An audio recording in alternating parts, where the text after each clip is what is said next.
Tu n'aurais pas dû penser à cette personne aujourd'hui. Il n'y avait aucune raison. Pas d'anniversaire, pas de chanson particulière, pas de lieu chargé de souvenirs, pas de conversation qui aurait pu ramener son nom. Tu étais en train de faire quelque chose d'ordinaire, quelque chose de banal. Tu conduisais, tu préparais quelque chose à manger, tu regardais par la fenêtre sans vraiment regarder. Et soudain, sans prévenir, sans invitation, sans logique apparente, cette personne était là, dans ta tête, dans ta poitrine, dans quelque chose que tu ne sais même pas vraiment nommer. Et ce qui est étrange, ce qui est peut-être même légèrement dérangeant, c'est que ça n'avait aucune raison d'arriver.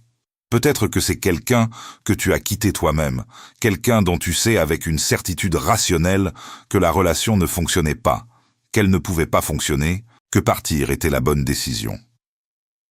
Et pourtant quelque chose manque, d'une façon que tu n'arrives pas à expliquer avec cette même certitude rationnelle. Peut-être que c'est quelqu'un qui t'a fait du mal. Quelqu'un dont le comportement ne mérite pas cette place dans ta tête.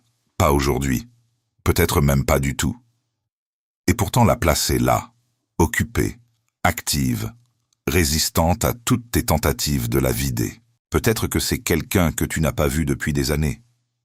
Quelqu'un avec qui tu avais perdu le contact naturellement, sans drame, sans rupture nette, juste le flux normal de la vie qui emmène les gens dans des directions différentes.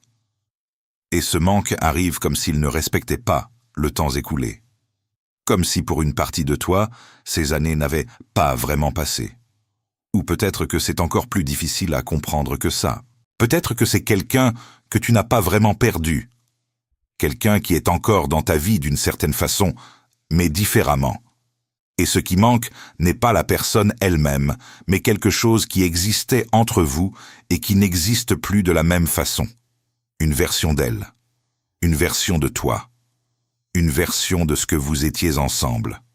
Dans tous ces cas, tu te retrouves au même endroit, avec ce manque qui n'a pas de justification proportionnelle à son intensité, avec cette présence d'une absence qui s'impose sans demander la permission, et avec cette question, discrète mais persistante, que tu ne te poses peut-être pas tout à fait consciemment, mais qui est là quand même. Pourquoi ? Carl Jung avait une réponse à cette question. Et cette réponse est l'une des plus dérangeantes, des plus précises et des plus libératrices que j'ai jamais rencontrées sur le fonctionnement de la vie intérieure humaine, ce que le manque n'est pas. Avant d'aller vers ce que le manque est vraiment, il faut d'abord défaire quelques explications qui semblent raisonnables en surface, mais qui passent à côté de l'essentiel. La première explication que les gens se donnent, c'est la nostalgie. On se dit que ce qui manque, c'est le passé, que le cerveau idéalise, que les souvenirs effacent ce qui était difficile et amplifient ce qui était beau. Et il y a une part de vérité là-dedans. La mémoire n'est effectivement pas un enregistrement objectif. Elle recompose, elle sélectionne, elle colore selon l'état émotionnel présent. Mais Jung aurait dit que la nostalgie n'explique pas tout. Parce que si c'était simplement de la nostalgie, le manque s'atténuerait proportionnellement au temps. Il suivrait une courbe logique de décroissance. Il répondrait à la distraction, au remplacement, à l'accumulation de nouvelles expériences positives. Or, ce n'est pas ce que les gens vivent. Ce qu'ils vivent, c'est un manque qui parfois s'intensifie avec le temps, plutôt que de s'atténuer. Un manque qui résiste à toutes les tentatives rationnelles de le réduire. Un manque qui revient avec une précision et une force qui semble défier la logique du temps qui passe. La deuxième explication, c'est l'ego blessé. L'idée que ce qui manque, c'est en réalité la validation, le sentiment d'être choisi, le statut que la relation donnait.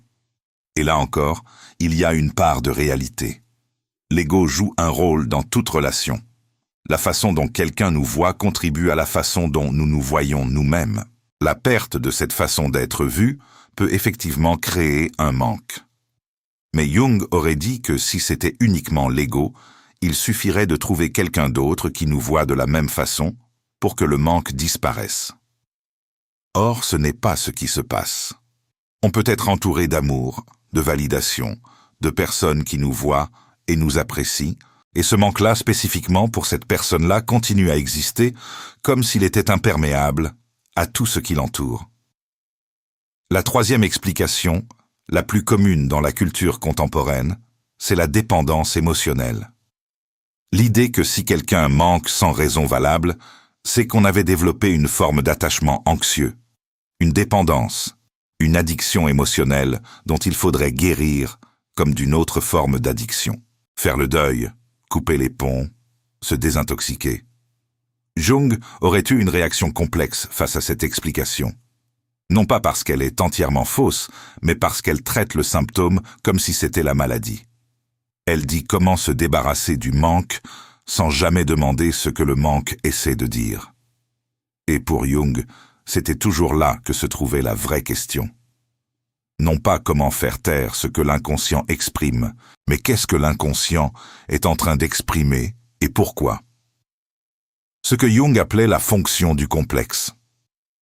Pour comprendre la réponse de Jung, il faut d'abord comprendre comment il concevait la relation entre le manque et ce qu'il appelait un complexe. Nous avons déjà parlé des complexes dans d'autres contextes, mais il y a quelque chose de spécifique à la façon dont les complexes génèrent ce type particulier de manque persistant et inexplicable qui mérite une attention particulière. Pour Jung, un complexe n'est pas simplement une blessure psychologique. C'est une structure autonome, une partie de la psyché qui a une énergie propre, une logique propre, des buts propres.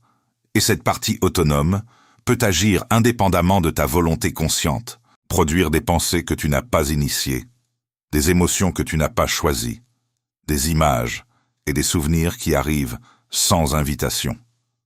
Quand quelqu'un manque d'une façon qui dépasse ce que la raison justifie, Jung dirait que cette personne a été incorporée dans un complexe, qu'elle est devenue le point focal autour duquel s'organise toute une constellation d'émotions, de souvenirs, de besoins et d'espoirs qui existaient bien avant elle et qui continueront à exister bien après elle. Et voici ce qui est crucial. Ce que tu ressens quand cette personne manque, ce n'est pas uniquement le manque de cette personne. C'est le manque de tout ce qu'elle représentait, de tout ce qu'elle activait, de tout ce qu'elle réveillait en toi. C'est le manque d'un état de toi-même que sa présence permettait. C'est le manque d'une partie de toi-même qui s'exprimait avec elle et qui n'a pas d'autre endroit où s'exprimer avec la même intensité. Voilà pourquoi le manque peut être sans proportion avec la durée de la relation, avec la qualité de la relation, même avec les sentiments que tu avais consciemment pour cette personne pendant la relation. Parce que ce n'est pas la durée ou la qualité de la relation qui détermine la profondeur du complexe. C'est la profondeur de ce que la relation a touché en toi. Et parfois une relation courte, une relation difficile, une relation qui n'aurait peut-être jamais dû exister, touche quelque chose de si profond qu'elle laisse une empreinte disproportionnée à toute mesure externe. L'inconscient ne connaît pas le temps. Il y a quelque chose que Jung a observé tout au long de sa carrière clinique et qui reste l'une des caractéristiques les plus fascinantes et les plus déroutantes de l'inconscient humain. L'inconscient ne connaît pas le temps de la même façon que la conscience. Pour ta conscience, le temps est linéaire. Il y a le passé qui est terminé, le présent qui est en cours, le futur qui est à venir. Et dans cette logique temporelle, quelque chose qui appartient au passé devrait progressivement perdre de son intensité, devrait, avec le temps, s'éloigner, s'atténuer, prendre la proportion relative d'un souvenir parmi d'autres. Mais l'inconscient n'organise pas les expériences dans le temps. Il les organise selon leur charge émotionnelle, selon leur signification pour la psyché, selon ce qu'elle touche dans la structure profonde de la vie intérieure. Et une expérience émotionnellement chargée, une expérience qui a touché quelque chose d'essentiel, une expérience autour de laquelle s'est formé un complexe, reste dans l'inconscient avec la même fraîcheur émotionnelle qu'au moment où elle s'est produite, indépendamment du temps qui s'est écoulé à la surface. C'est pour cela que tu peux croiser une odeur, une musique, une lumière particulière à une certaine heure de l'après-midi, et être soudainement ramené avec une intensité presque physique à quelqu'un que tu n'as pas vu depuis 10 ans. Ce n'est pas que ta mémoire défaille, c'est que ton inconscient a maintenu cette empreinte dans un état de présence permanente, parce que ce qu'elle représente n'a pas été résolu, n'a pas été intégré, n'est pas terminé au sens psychologique du terme. Et cette caractéristique de l'inconscient explique quelque chose que beaucoup de gens vivent sans pouvoir l'expliquer. Ce manque qui arrive des années plus tard, souvent dans des moments de transition, des moments de vulnérabilité, des moments où quelque chose dans ta vie actuelle résonne avec quelque chose que cette personne représentait. L'inconscient ne fait pas la différence entre maintenant et il y a 5 ans. Il fait la différence entre résolu et non résolu, entre intégré et non intégré. Et tant que quelque chose reste non résolu, il reste présent. Ce que cette personne représentait vraiment. Voici la question que Jung poserait si tu étais dans son cabinet.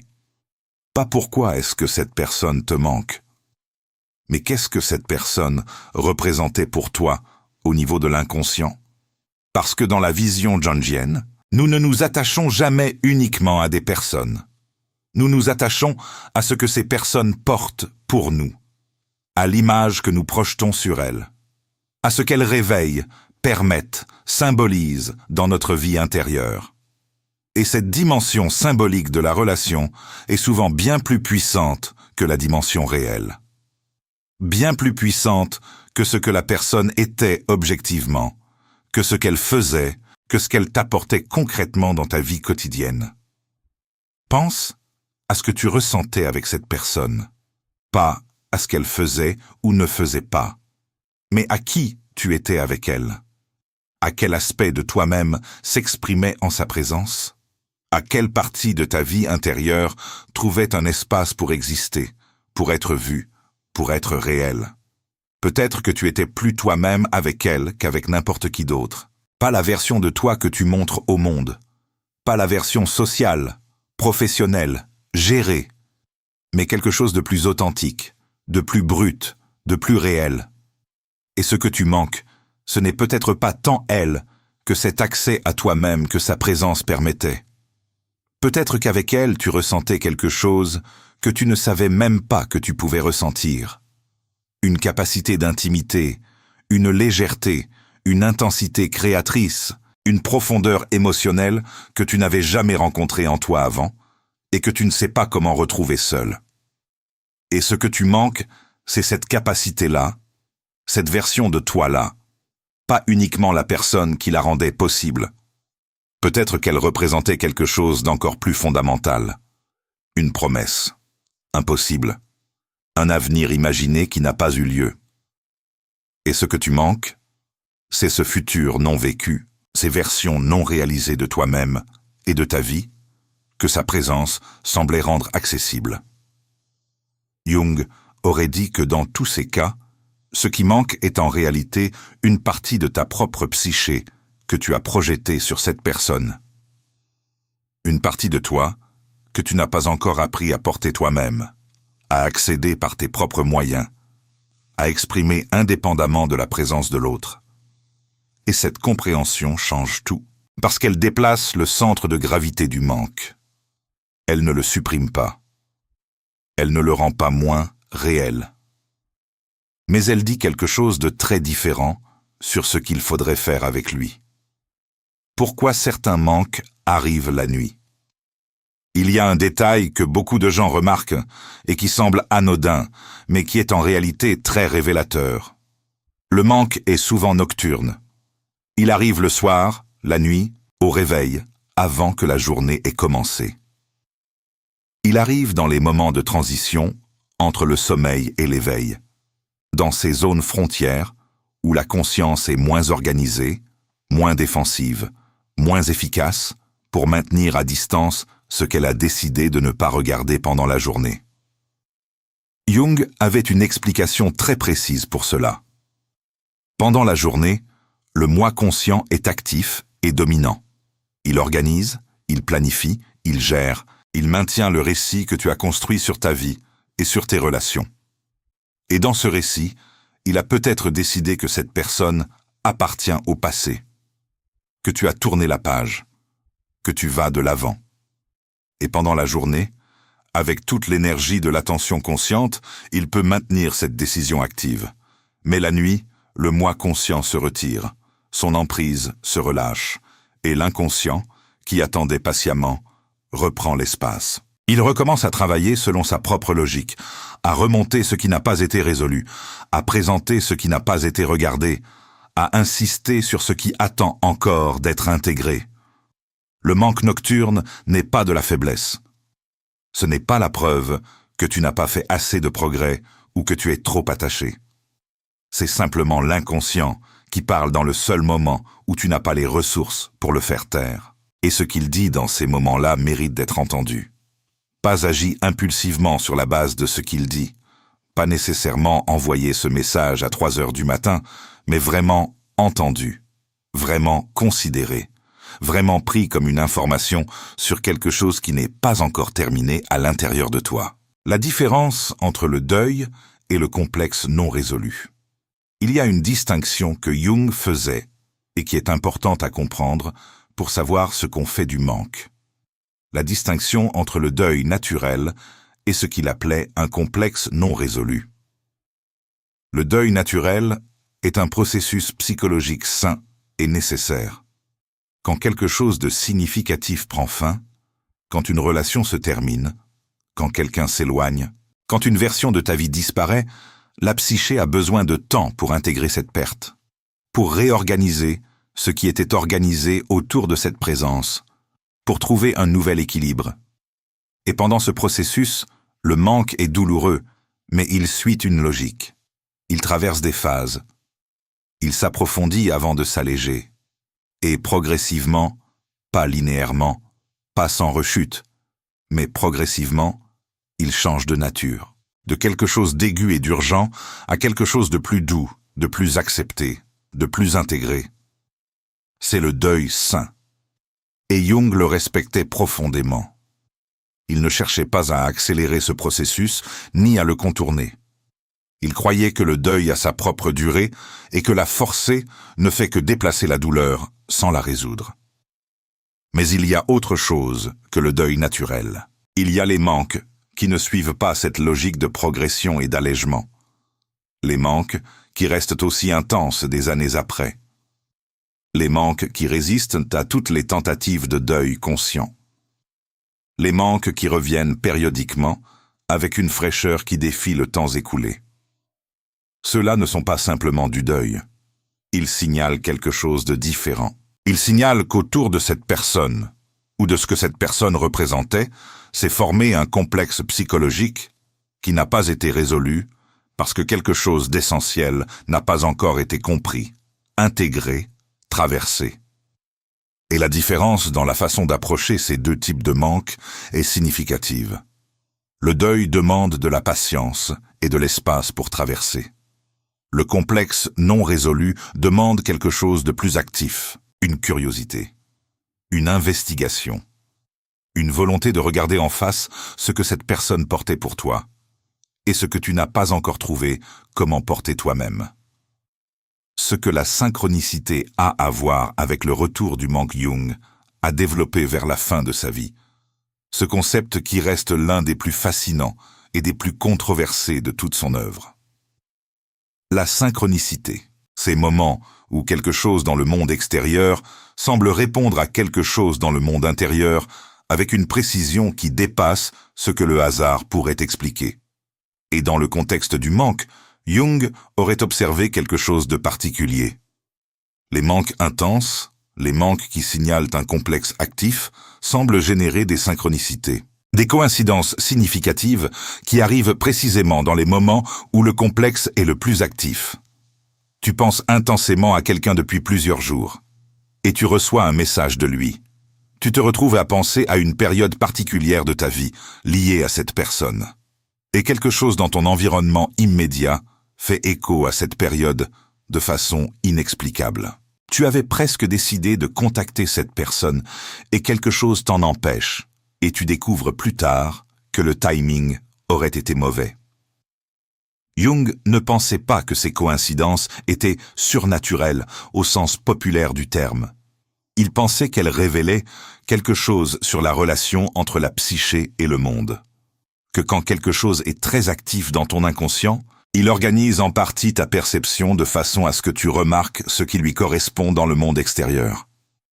Et peut-être, suggérait-il prudemment, quelque chose de plus que ça. Peut-être que la psyché individuelle n'est pas aussi étanche au monde qu'on le suppose généralement. Ce qui est certain, c'est que ces synchronicités autour d'un manque intense sont une information. Elles disent que quelque chose est très actif dans ton inconscient, que quelque chose demande de l'attention. Non pas nécessairement l'attention de rouvrir la relation, non pas nécessairement l'attention de contacter la personne, mais l'attention de regarder en toi ce qui est si actif et de comprendre pourquoi maintenant. Parce que les complexes s'activent rarement au hasard.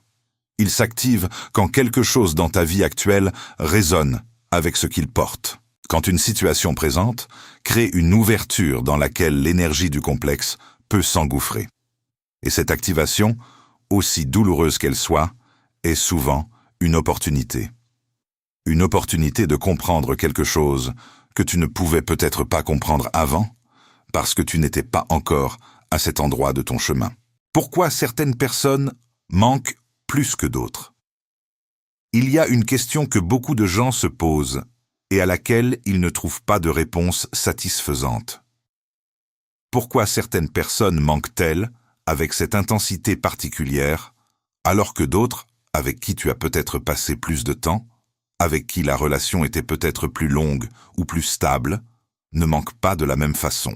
La réponse de Jung est claire, et elle remet en question la façon dont nous mesurons habituellement la signification d'une relation.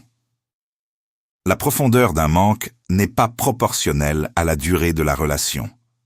Elle n'est pas proportionnelle au nombre de souvenirs partagés, ni à la place objective que la personne occupait dans ta vie. Elle est proportionnelle à la profondeur de la projection que tu avais faite sur cette personne, à la profondeur de ce qu'elle touchait dans ton inconscient, à la profondeur de ce qu'elle représentait pour ta psyché. Et parfois, une rencontre très brève peut toucher quelque chose de plus profond qu'une relation de plusieurs années. Parfois, quelqu'un que tu as à peine connu peut porter pour ton inconscient une charge symbolique qui dépasse de loin tout ce que la logique de la relation justifierait. C'est pour cela que ces manques-là sont les plus difficiles à expliquer aux autres. Les autres voient la durée de la relation. Ils voient les faits objectifs. Ils ne voient pas ce que cette personne portait pour ton inconscient. Ils ne voient pas la projection. Ils ne voient pas le complexe qu'elle avait activé. Et face à l'intensité de ce que tu ressens, ils ne comprennent pas. Ils disent que c'est disproportionné, qu'il faut passer à autre chose, que tu t'attardes trop. Et tu ne peux pas vraiment leur expliquer parce que toi-même tu ne comprends pas entièrement. Tu sais seulement que quelque chose manque d'une façon qui ne répond pas aux règles habituelles du deuil et du temps. Jung aurait dit que cette incompréhension extérieure est l'une des solitudes les plus particulières de la vie intérieure, que les choses les plus significatives de la psyché sont souvent les plus invisibles de l'extérieur. Et que c'est pour cela que le travail sur soi-même est un travail fondamentalement solitaire, même quand il se fait en présence d'un thérapeute ou d'un guide. Parce que personne ne peut voir ton inconscient à ta place. Personne ne peut traverser ta projection à ta place. Personne ne peut intégrer ton complexe à ta place. Ce que le manque t'enseigne sur toi-même. Revenons à cette personne qui te manque. Maintenant que tu as une compréhension différente de ce que le manque signifie selon Jung, je veux te poser quelques questions. Pas pour que tu trouves les bonnes réponses immédiatement, mais pour que tu commences à regarder dans la direction que Jung aurait indiquée. La première. Qui étais-tu avec cette personne que tu n'es pas dans ta vie ordinaire? Pas en termes de comportement ou d'habitude, mais en termes d'état intérieur. Qu'est-ce qui s'exprimait en toi avec elle? Quelle partie de toi-même était vivante, visible, active, d'une façon qu'elle n'est pas habituellement? Est-ce que tu étais plus vulnérable, plus léger, plus intense, plus créatif, plus authentique dans un sens que tu aurais du mal à définir, mais que tu reconnais quand tu y penses? Parce que cette partie de toi qui s'exprimait avec elle, elle n'appartient pas à cette personne. Elle t'appartient. Elle était là avant elle. Elle sera là après elle. Mais peut-être qu'elle n'a pas d'espace pour s'exprimer dans ta vie telle qu'elle est organisée actuellement, sans cette personne. Et peut-être que c'est là que se trouve la vraie information. La deuxième. Qu'est-ce que la relation n'avait pas eu le temps de compléter? Pas en termes pratiques, mais psychologiquement. Qu'est-ce qui était en mouvement, en transformation, en croissance dans toi à travers cette relation et qui a été interrompu avant d'arriver à sa résolution naturelle? Qu'est-ce qui attendait d'être dit, compris, traversé et qui ne l'a pas été? La troisième question, la plus difficile. Qu'est-ce que tu espères encore, quelque part, même si tu ne te l'avoues pas tout à fait? Pas un espoir rationnel et conscient, mais cet espoir-là qui persiste malgré tout, malgré le temps, malgré la logique, malgré tout ce que tu sais sur la situation. Qu'est-ce qu'il cherche à obtenir? Qu'est-ce qu'il cherche à résoudre à travers l'espoir d'un retour possible? Ces questions ne demandent pas une réponse rapide. Elles demandent de l'honnêteté et de la patience, mais elles pointent dans la direction où quelque chose de réel peut commencer à changer. Comment transformer le manque en quelque chose d'utile? Jung ne pensait pas que la souffrance psychologique était un problème à éliminer le plus rapidement possible. Il pensait qu'elle était porteuse de sens, qu'elle pointait vers quelque chose. Et que si on la faisait taire avant de comprendre ce qu'elle disait, on perdait quelque chose d'important. Mais il ne pensait pas non plus qu'il fallait se complaire dans la souffrance ou la laisser organiser toute la vie intérieure sans chercher à la comprendre. La souffrance était pour lui un signal, pas une destination. Alors comment transformer le manque, ce manque spécifique, qui n'a pas de raison valable, en quelque chose qui nourrit plutôt que qui consume? La première façon, c'est de l'utiliser comme un miroir, de regarder ce que cette personne réfléchit de toi. Non pas ce qu'elle était ou ce qu'elle a fait, mais ce qu'elle t'a montré sur toi-même que tu n'aurais peut-être pas vu autrement. Les capacités qu'elle a réveillées, les besoins qu'elle a rendus visibles, les peurs qu'elle a activées, les espoirs qu'elle a portés, tout ça, ces capacités, ces besoins, ces peurs, ces espoirs, tout ça est toi. Et l'invitation du manque, dans la lecture jungienne, c'est de reprendre tout ça à l'intérieur, de ne plus en avoir besoin à l'extérieur parce que tu l'as trouvé, cultivé, intégré en toi-même. La deuxième façon, c'est d'écouter le timing. Si le manque s'intensifie à un moment particulier de ta vie, si cette personne revient dans tes pensées avec une insistance particulière dans une période particulière, demande-toi ce qui se passe dans ta vie actuelle, qui résonne avec ce qu'elle représentait. Souvent, tu trouveras quelque chose. Un défi similaire, une question similaire, un besoin similaire. Et cette similarité est l'information réelle. Pas la personne, mais ce que la personne symbolisait et que ta situation actuelle réclame à sa façon. La troisième façon, la plus fondamentale, c'est de commencer à donner à la partie de toi qui s'exprimait avec cette personne un espace dans ta vie ordinaire. Pas à travers elle, mais par tes propres moyens. Si tu étais plus créatif avec elle, trouve comment être créatif sans elle. Si tu étais plus vulnérable avec elle, trouve un espace où tu peux l'être sans elle. Si tu étais plus authentiquement toi-même avec elle, commence à chercher comment être plus authentiquement toi-même dans ta vie telle qu'elle est maintenant. Ce processus ne supprimera pas le manque du jour au lendemain. Mais progressivement, il changera sa nature. Il passera de quelque chose d'urgent, de quelque chose qui tire en arrière, à quelque chose de plus doux, à une reconnaissance de ce que cette personne t'a appris sur toi-même, à une gratitude, même si la relation a été douloureuse, pour ce qu'elle a rendu visible. Ce que Jung aurait dit sur l'espoir de retour. Il y a une question que je dois aborder directement, parce qu'elle est probablement dans un coin de ta tête depuis le début. Est-ce que ce manque signifie que tu devrais recontacter cette personne? Est-ce que l'intensité de ce que tu ressens est un signe que quelque chose n'est pas terminé entre vous et que vous devriez vous retrouver? Jung aurait été très prudent avec cette question, pas parce que la réponse est nécessairement non, mais parce que la question elle-même mérite d'être examinée avant d'être répondue. Il aurait fait la distinction entre deux types de retours possibles. Le retour qui vient d'une projection encore active, d'un complexe encore non résolu, d'un espoir encore inconscient de réparer ou d'obtenir ce qui n'a pas été obtenu. Et le retour qui vient d'une compréhension plus claire, d'une conscience de ce que la relation était vraiment, de ce que toi tu étais dedans, de ce que l'autre était vraiment, sans la projection. Le premier type de retour, dans l'expérience clinique de Jung, tend à reproduire les mêmes dynamiques. Parce que le complexe est toujours actif, parce que la projection est toujours en place. Et le pattern recommence, peut-être légèrement différent en surface, mais fondamentalement le même.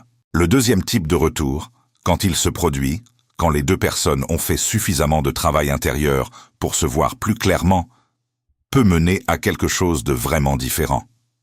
Quelque chose de plus conscient, de plus réel, de moins chargé des dynamiques non résolues du passé.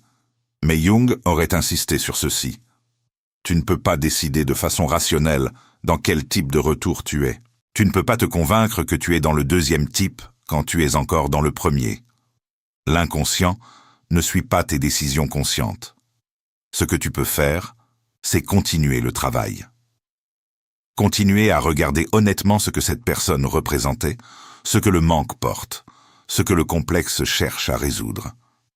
Et dans ce travail, progressivement, la réponse à la question du retour ou du non-retour devient souvent plus claire. Non pas comme une décision prise, mais comme une évidence qui arrive quand la projection a suffisamment diminué pour permettre de voir la situation telle qu'elle est. Ce que ça signifie de continuer à manquer. Je veux finir par quelque chose d'important. Par quelque chose qui va peut-être à l'encontre de ce que tu as entendu ailleurs sur ce sujet. Le fait que quelqu'un te manque sans raison valable, le fait que tu n'arrives pas à simplement décider de passer à autre chose et que ça marche, le fait que cette présence d'une absence soit encore là malgré le temps, malgré les efforts, malgré tout ce que tu as essayé, ce n'est pas un échec. Ce n'est pas la preuve que quelque chose ne fonctionne pas bien en toi. C'est la preuve que ta vie intérieure est profonde, que tu es quelqu'un capable de connexion réelle, de projection puissante, d'attachement qui touche quelque chose d'essentiel. Dans un monde qui valorise la légèreté, la capacité à swiper d'une expérience à l'autre, la désinvolture émotionnelle comme signe de santé et de force, le fait de manquer profondément peut sembler un fardeau, une inadaptation, quelque chose dont il faudrait guérir. Jung aurait dit le contraire. Il aurait dit que la profondeur de la vie intérieure, même quand elle est douloureuse, même quand elle est inconfortable, est une richesse. Et que le manque, quand on l'aborde avec la curiosité et l'honnêteté qu'il demande, n'est pas un obstacle à vivre pleinement. Il est une porte. Une porte vers une compréhension de soi-même que rien d'autre ne peut ouvrir avec la même précision. Parce que les personnes qui manquent vraiment ne manquent jamais pour rien. Elles manquent parce qu'elles ont touché quelque chose de réel, quelque chose qui mérite d'être compris plutôt que simplement effacé. Quelque chose qui, une fois compris, peut transformer non seulement la façon dont tu vis ce manque, mais la façon dont tu vis toutes tes relations après lui. Jung disait que chaque grande émotion, même douloureuse, surtout douloureuse, est un messager. Et que la sagesse n'est pas de faire taire le messager, mais d'écouter le message. Le manque a un message pour toi, un message très précis, très personnel, très spécifique à qui tu es et à où tu en es dans ton propre chemin. La seule vraie question est si tu es prêt à l'entendre.